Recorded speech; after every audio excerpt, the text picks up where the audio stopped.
Господине Заев, со вас ќе се сложам само околу едно нешто.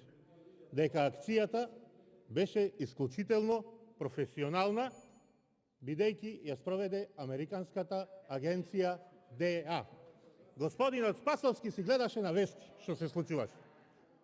Напредокот на нашата земја, зборувате, само да ви кажам, доколку не ви кажа додека ви шепотеа, дека Македонија е рангирана на 111-то место на листата Transparency International за корупција.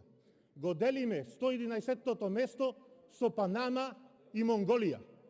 За кој европски напредок вредности ми зборувате вие кога делите рангинг со Панама и Монголија, господине Заев? Ако законот важи за сите исто, јас ќе ве прашам дали требало да биде поставен без соодветно образование друг обичен граѓанин. Тоа не може никако да му се случи. Без соодветно образование да стани командир на полициска станица.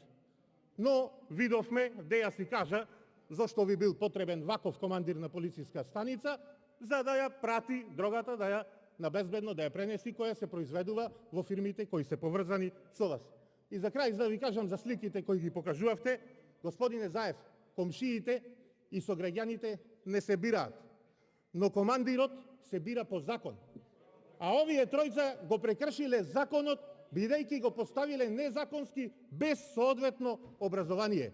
И на крај да изразам големо жалење и да упатам една порака до сите тутунопроизводители. На господинот премиер му остана 2 минути од говорот, а не спомна ни збор за тутунопроизводителите. За тоа дали ќе ја плати. И затоа не сум задоволен од одговорот и немам дополнително прашање. Ви благодарам. Пратеникот не е задоволен од одговорот.